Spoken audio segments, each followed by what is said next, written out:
Assalamualaikum warahmatullahi wabarakatuh. Perkenalkan, nama saya Muhammad Tahir, NPM 20.12.5275 dari Fakultas Tarbiyah Prodi PAI. Di sini saya ingin mempresentasikan makalah lewat video yang saya rekam ini yang berjudul Kedudukan dan Fungsi Hadis sebagai Sumber Ajaran dan Hukum Islam.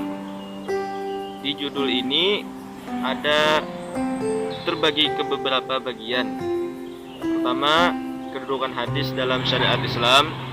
Kedua, dalil Al-Quran tentang kedudukan hadis dalam syariat Islam. Ketiga, hubungan Al-Quran dengan hadis. Keempat, fungsi-fungsi hadis terhadap Al-Quran.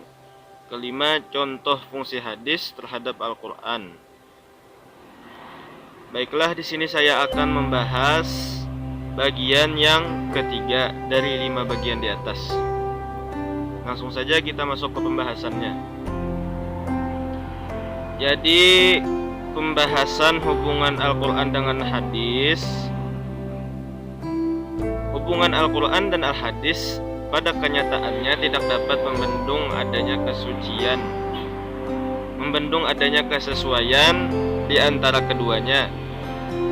Sudah menjadi ungkapan umum di kalangan para juris Islam bahwa Al-Quran merupakan sumber hukum pertama, sedangkan Al-Hadis adalah sumber rujukan kedua.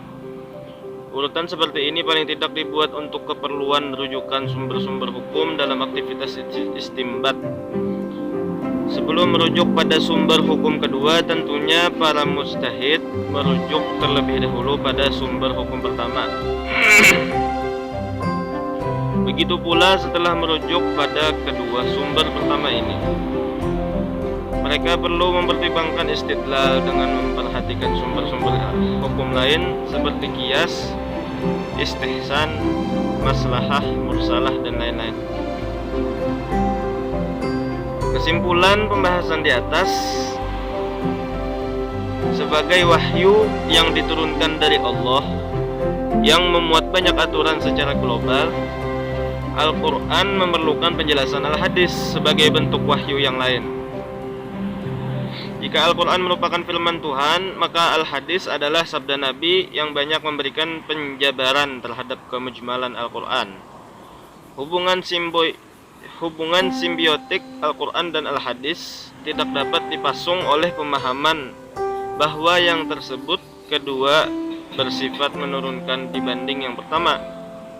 Sebaliknya, baik Al-Quran maupun Al-Hadis mempunyai perannya sendiri dalam membentuk hukum sebagai aturan operasional, bahkan dalam batas tertentu. Kebutuhan Al-Quran terhadap Al-Hadis terkesan lebih dominan ketimbang ketergantungan Al-Hadis kepada Al-Quran. Baiklah, sampai di sini dulu.